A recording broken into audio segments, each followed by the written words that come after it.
día a día, alimentándonos de la palabra del Señor. En la voz de Monseñor Enrique Díaz, fortalezcamos nuestra fe. Seamos testigos de Jesús vivo y resucitado. Aliméntame, sáname,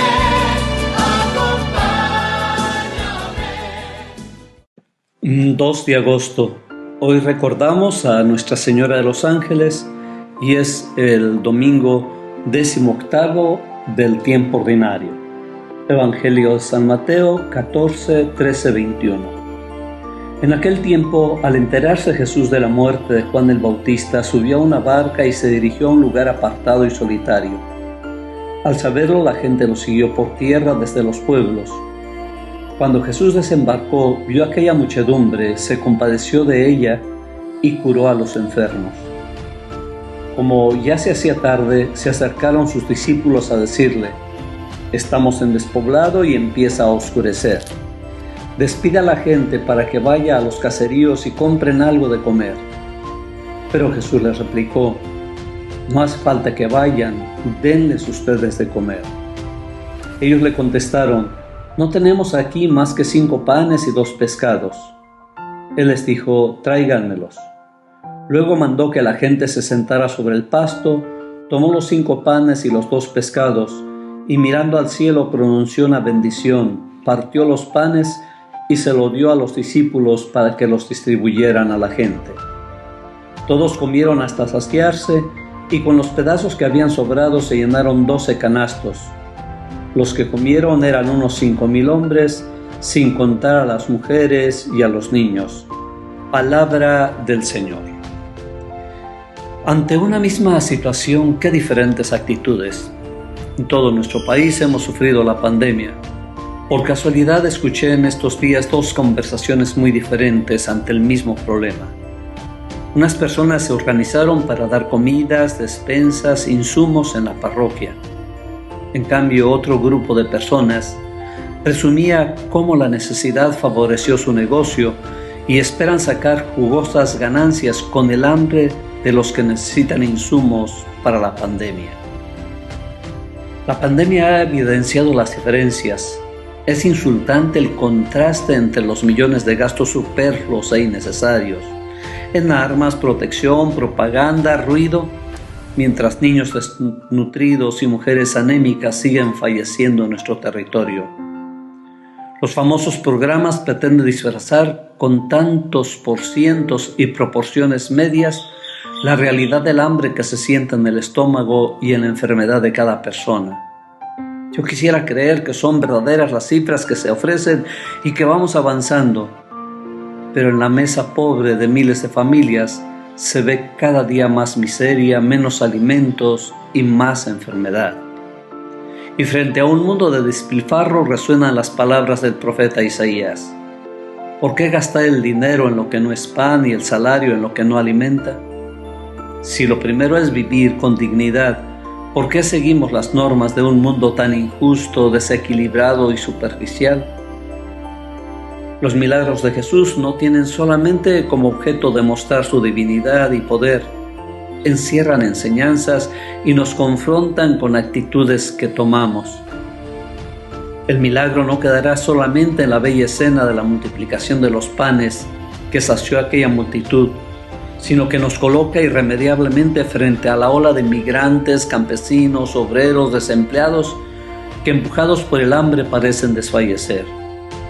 Simbólica y muy llamativa la nota que nos describe el momento concreto puesta en los labios de los discípulos.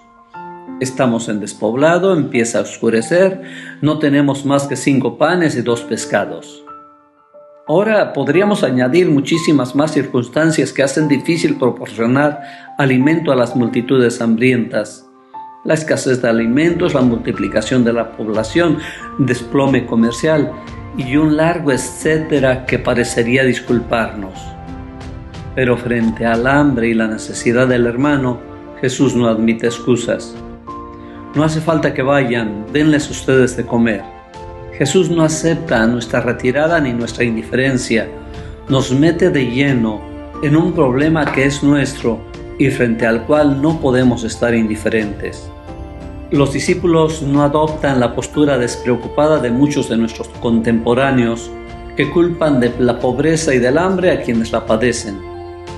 Ya San Juan Crisóstomo solía decir que la división de la humanidad en ricos y pobres convierte a unos en inhumanos y a los otros en infrahumanos.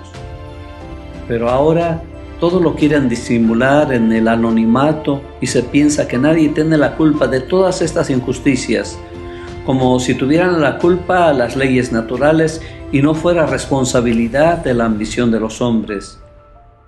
Sin embargo, los discípulos tampoco se quieren hacer responsables y buscan la salida fácil, que cada quien se rasgue con sus propias uñas. Los despedimos y asunto arreglado. Jesús no permite jamás una solución que ponga en peligro a las personas, que rompa la comunidad y que propicie la injusticia. Exige a sus discípulos que asuman sus responsabilidades y aporten lo que tienen para formar la mesa común.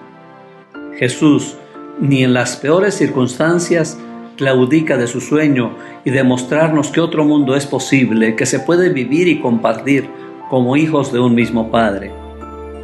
Que un pan partido y compartido, lejos de disminuir, se multiplica. En la narración se nos manifiesta muy claramente que una mesa en común, donde todos puedan satisfacerse, ciertamente es un regalo y un milagro de Dios, pero también necesita la disposición y el compartir humano. Denles de comer es la respuesta de Jesús y no bromea.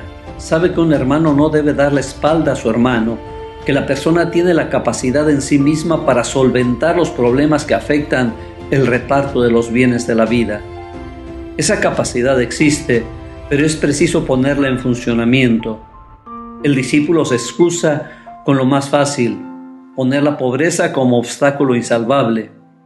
Pero Jesús hace ver que ese no puede ser un impedimento definitivo para un reparto de los bienes. La dificultad está en el corazón de la persona que se abalanza sobre la posesión y el dominio. El sentido de posesión vela y oculta las posibilidades de reparto. ¿No se ponen muros para que los demás no vengan a molestarnos con su hambre y su miseria? ¿Acaso no se gasta más en armamentos y guerras que en soluciones para el hambre?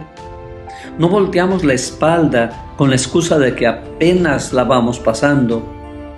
Para Jesús no hay excusa y hoy sigue insistiendo, denles de comer. Pero no dice que demos migajas.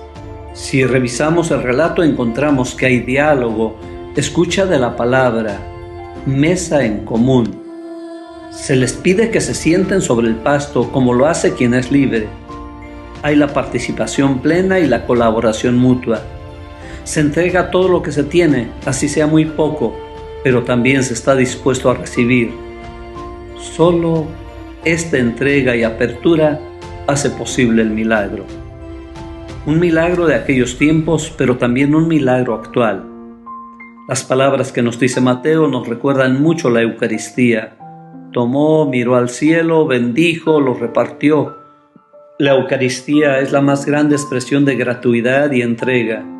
Es el más grande milagro, pero también debe ser el más grande compromiso con un deber social fortísimo hacia el hermano necesitado.